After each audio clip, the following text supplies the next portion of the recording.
Thank you for tuning in to the latest edition of the 12 Kyle podcast.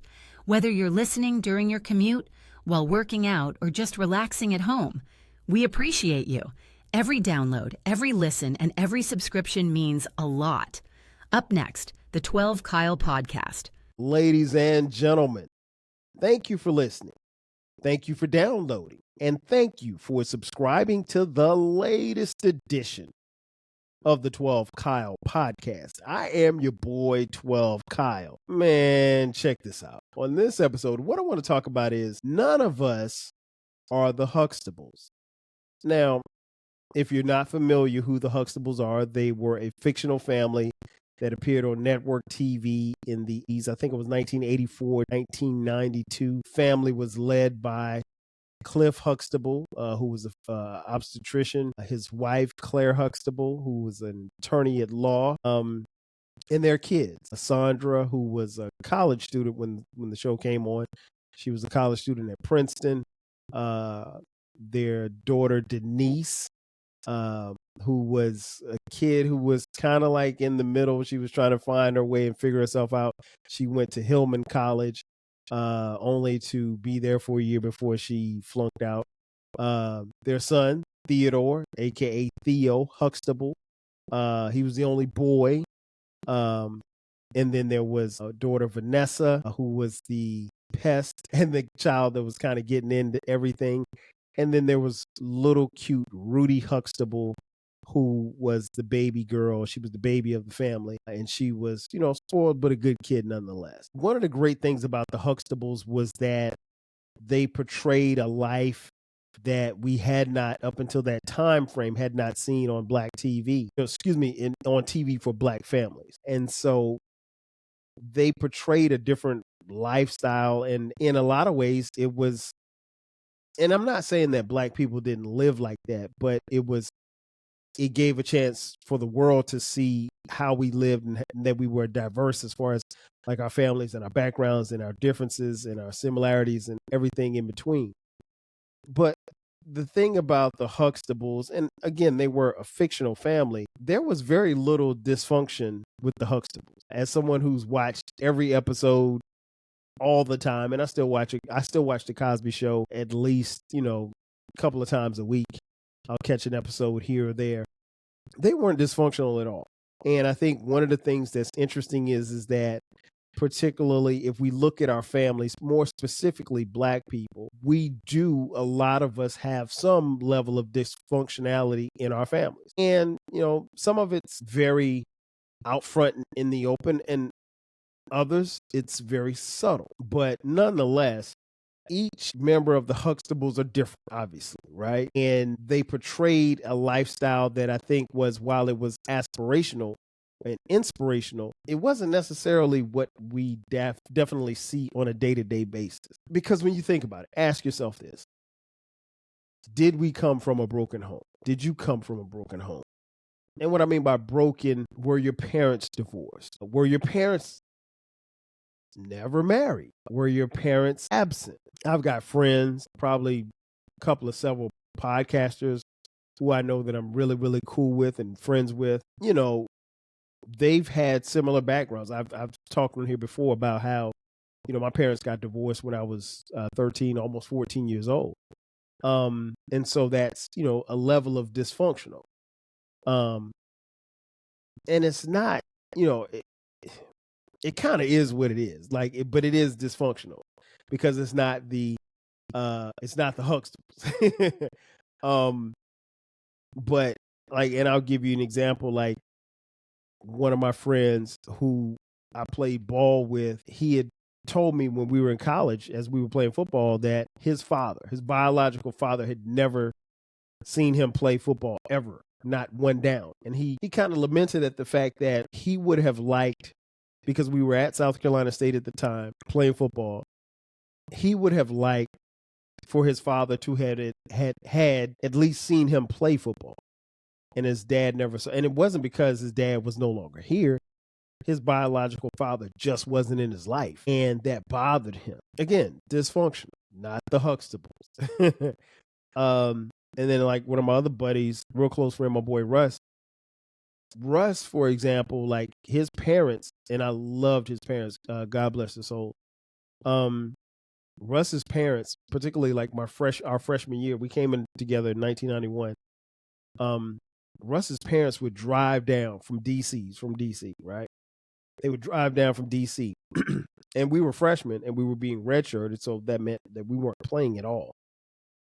But his parents would come to the games anyway, and I mean, like, that is hella supportive when you think about it. If you're going to travel from our nation's capital in DC to come all the way to Orangeburg, South Carolina, which is probably at that time probably about a 7.5-hour drive, to see your son warm up, and that's it. Like, he's not going to play at all, and you know he's not going to play because he's being redshirted.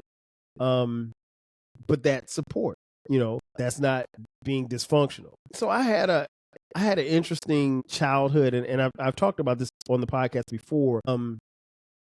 My crew of my closest friends that I grew up with, like all of them, I may have been the exception, but all of my close friends and my crew had a mom and dad at home.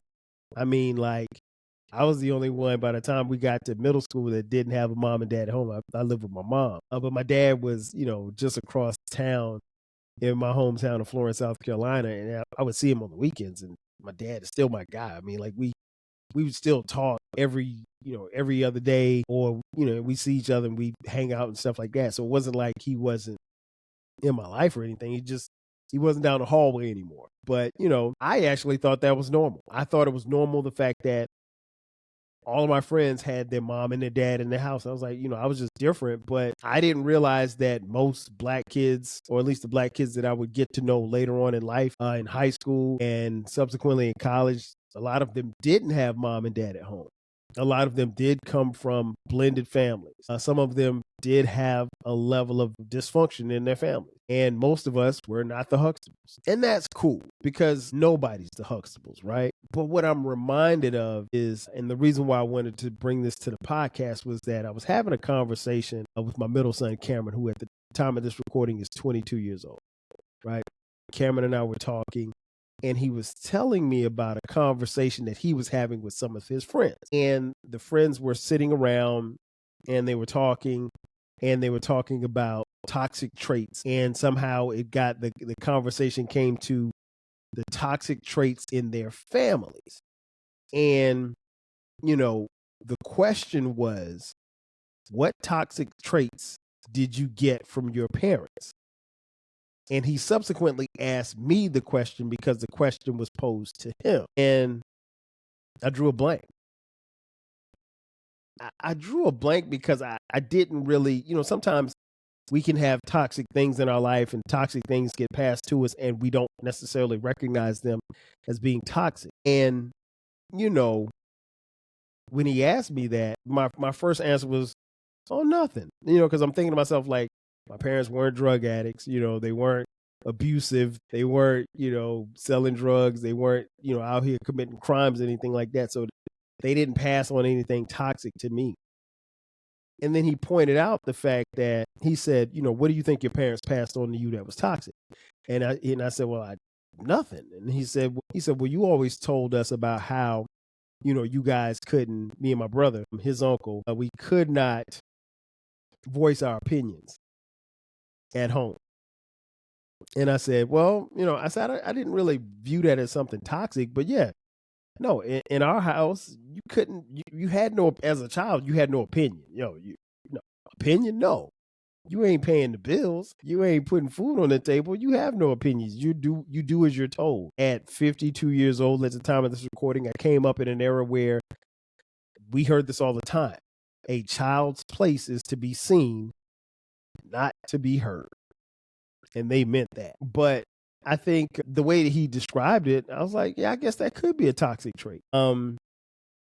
I did say, once we started talking, I thought about it. I was like, one of the toxic things I think that happened, which was more of a byproduct of the divorce, was the ability, or the lack thereof, to love, and the apprehension on loving. As far as, like, I mean, of course I love my mom, my dad, my brother. I'm the oldest. and my brother is 3 years younger than me. Of course, I love them. They're my world, especially up until that point. But relationally wise, when it came to relationships, love really wasn't, clicking for old young 12K. I will say that it probably, my apprehension to love or to be loved or to give love probably ruined some relationships or potential relationships, because there could have been relationships that could have festered from that, but didn't, because, my thing was this. Because the divorce came out of nowhere, like I never heard my parents argue or anything like that. They just came up to us one day and said, "Hey, we're getting a divorce." For me, it's like I'm never going to let anybody outside of these 3 people get that close to me to where I can be hurt. So I was very, protective of my feelings, and I think rightfully so. But I probably was a little bit way more protective than I should have been, and that transferred into, high school, subsequently college, and then after college, and so forth and so on. But I didn't necessarily view that as a toxic trait, but it was very toxic. And so I flipped the conversation on him. I said, "Well, what toxic thing do you think that we passed on to you?" And he said, he didn't say like it was toxic. He's like, but like there's a fear of failure. And I was like, okay, that's a start. And he's like, "You guys always want us to be successful." And I said, "Well, here's the thing." I said, "Let me stop you here." I was like, success is determined and defined by you. No one else can determine and say what your level of success is. I was like, we always told you the motto in our house has always been success is expected. And it is. But it's based on what you do. It's not, that doesn't mean that you have to be the CEO of a company or you have to be the president of the United States. No, it doesn't have to be that. You can be a garbage guy and still be successful. Like, it's not determined by how much money you make or what your role is or who you marry or anything like that. But he said like the fear of failing, the fear to step out on your own and try different things. And I said, well, I would think that was something that was encouraged, but he was just like, well, no, you guys, you pushed us and pushed us and pushed us. And, it's been like, a thing where you're scared to try sometimes or scared to fail. And I said, look, you're going to fail at everything that you don't try. Period, point blank. I mean, like, I can't make it any more simpler than that.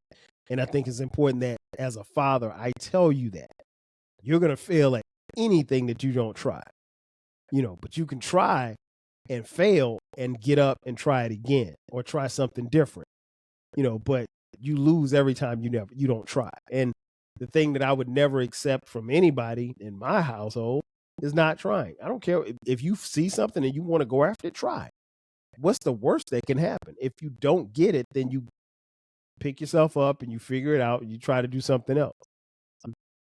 But I also reiterated to him, like, look, let that fear push you, because I too have had the same fear of failing. And that fear of failing it gets even bigger once you become a parent, because now, at one point in time, if I failed, it was just me. You know what I mean? Like, that's cool. If I fail and it don't work, I can go live in a cardboard box. But when you got a family, you have a wife, you have kids, you just don't want to fail because you don't want them looking at you like you're a failure or you can't help me because these kids didn't ask to come here. They're a gift from God. They didn't ask to come here. It is my job to provide. Does that mean you need to be living in a mansion? No. You just have to have a roof over your head. But I thought that was a very interesting conversation. His younger brother, Brandon, our youngest son, I asked him, I said, well, what do you think, what do you think about this conversation? And he was listening. He's like, well, he's like, me being the youngest boy, I have 2 older brothers. I feel like I constantly have to prove myself. And I was like, yeah, you do. I was like, I mean, I don't know what else to tell you. I was like, but it's not like how you think. Like, if your brothers, if one brother's if Dion is it's his oldest brother, he's 25 at the time of this recording. If he's a doctor and Cameron's a lawyer, I was like, that doesn't mean that you have to be. You could be a garbage man. You could work at the post office. was like, you don't have to follow in their footsteps, because here's the thing. Everybody's going to blaze their own trail. You have to blaze yours. You look and see what they've done. You try not to make the same mistakes that they made along the way. I was like, but again, you live and you learn. And keep in mind, you're not the Huxtables. None of us are. So the thing that and it was a great conversation just the three of us had that night sitting at the kitchen table. And the thing that I tried to impress upon them is that, like, there's a lot that we've passed on to you. I don't necessarily know that I passed on anything toxic. I was like, but that's not for me to call. That's for you to say whether or not it's toxic or not. I was like, as someone who is driven and my wife is driven, we're about our business and we're about pushing each other and helping each other as a family. And I don't think that's toxic, but again, that's not really for me to answer. So the thing I impressed upon them, or at least tried to impress upon them, is that what happens for you, what your parents do and what they give you is, for you to take. And then a lot of it you're supposed to take. And then some of it you have to take it, and then you have to kind of not push it to the side, but you have to make the most of what they give you, the gems that they give you. And then you take it and kind of run with it your own way. But it was a very interesting conversation. And I just told him, like, each child is different. I like, it's three of you guys. We have three sons, and our daughter's our youngest child, and she's 13.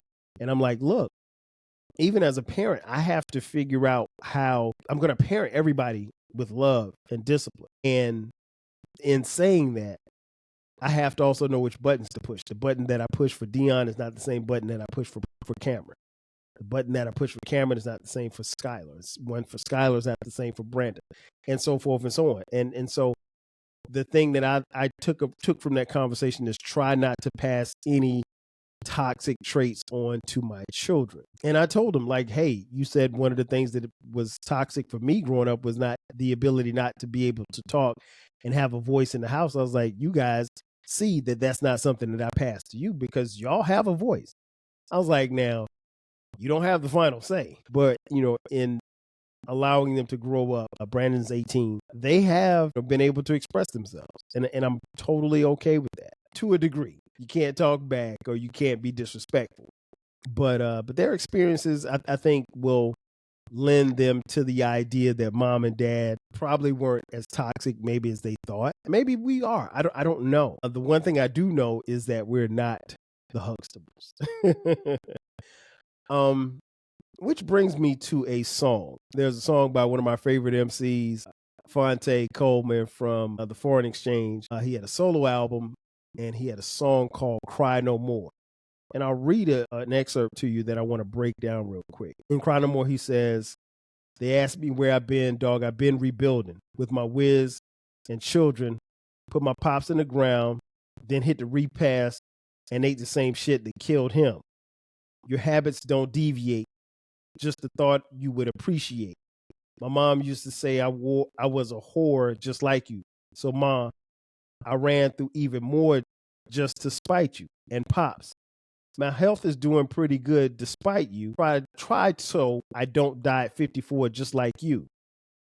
I'm one snowflake away from an avalanche. My first teachers were masters of self-sabotage. My mom walking slower these days. She got a stent. Still on them Newports. Where's your fucking common sense? And I'll stop right there. The part where he says my first teachers were masters of self-sabotage. Listen, your first teachers are your parents. And while Cliff and Claire Huxtable tried to impart wisdom and guidance into their children, we all do. But again, we're not the Huxtables. Your parents, you get so much from your parents. You spend most of us get a chance to spend most of our lives around our parents. So if you're around your parent, it's natural that you're going to be like them in a lot of ways. Because they're your first teachers, you're going to pick up from them how to walk, how to talk, habits, their actions. One of the things I always say, I never forget my dad told me when I was little, and it's something I've heard all my life and I've passed it on to my kids, is when you're a parent, there's three things you have to give your children: love, discipline, and an example to follow. Love and discipline, pretty easy. an example to follow, that's the tough one, because kids will see what you do more so than what they hear, especially as they get older. Because, here's the thing. For all of us, our parents are like superheroes. And then we all get to a point in life where we realize, like, hey, he ain't Superman. Like, he's a human. Like, he's a flawed individual. She's a flawed individual. And they make mistakes. I mean, nobody's perfect, right? And everybody can't, while a lot of us are given the opportunity to become parents, everybody's not ready to become a parent. Everybody doesn't know how to parent. So, some of us have been brought here, and we're brought here to live in a world where, the people who brought us here wasn't ready for us to be here, and they never got ready, and they didn't really do a good job once we got here. So your first teachers can't produce self-sabotaging ways. At least you would hope that they wouldn't, because it's not going to benefit you in the long. And I'll close out with this. From that same song, Fonte says, "My sons look at me these days and think I'm certified, preparing them for a world they'll be deserted by. Internalized black man, if you get a teaspoon of passion, that's more than double the serving size." Yeah, I live that. I mean, like, I tell my kids all the time, they'll say, "Well, Dad, that's not fair." My response, life ain't fair. It's not fair, especially for a young black man or a young black lady. It's not. And so, yeah, you think this world is going to owe you something. It's not going to owe you anything. If you get a teaspoon of compassion, that's more than double the serving size. I mean, that's a bar right there, because the world isn't going to give you anything. Whatever you get, you're going to have to go get. And there's going to be people that are going to help you along the way. More importantly, you should help yourself. Hopefully, the people that brought you into this world, the people who catered to you, the people who've nurtured you, the people who've loved you, will help you get to those places. In closing, we're not the Huxtables. Most of us, a lot of us, come from very humble beginnings. Not a lot of us were born with silver spoons in our mouths. Miss Hawkins. I'm sorry, I couldn't resist. But seriously, I think it's important that we understand that we're not the Huxtables, but we also understand that the traits and the things that we pass on to our kids, the people around us, it's important. And always remember this: people are watching, your kids are watching, your family members are watching what it is that you're doing, be it good or bad. They're watching and they're making decisions based on what you do. If you know someone's watching and you know someone cares about you, the least that you could do is be the best that you can be and be yourself. You owe that to yourself. Ladies and gentlemen, that's going to do it for me. Thanks again for checking out this edition of the 12 Kyle podcast. Be sure to subscribe to the podcast. We drop new episodes every Thursday and every Sunday at midnight. If you're on social media, hit us up, 12 Kyle podcast across the board. You can contribute to the show financially on Cash App, $TWELVEKILE. Also, you can buy merch. Click the link in the description box that says merch. We have 12 Kyle podcast t-shirts, hoodies, as well as coffee mugs. We got it for the low. And we have a new baby. Let me say that again. We have a new baby. It is called the Rap Soul Podcast. It is a music podcast where we talk about music and artists from the 80s, the 90s, and the 2000s when it comes to rap, hip-hop, R&B, and soul. Simply put, folks, it is the best music podcast that you've never heard. So you definitely need to check it out. We drop new episodes every Monday. Listen and share it with a friend who loves music as much as you do. We're on YouTube, but on the 12 Kyle podcast, as well as the Rap Soul podcast. If you're watching on YouTube, thank you for watching. Again, that's going to do it for me. Ladies and gentlemen, this has been another edition of the 12 Kyle podcast. I am your boy, 12 Kyle. I'll catch you guys next time. 5,000. Thanks again for listening to this episode of the 12 Kyle podcast. If you enjoyed this episode, make sure that you hit the subscribe button and share this podcast with a friend who needs the 12 Kyle podcast in their life. Every listen, every download, and every share helps us grow. Thanks for being a part of the 12 Kyle podcast community. We appreciate your support. We will catch you next time. 5,000.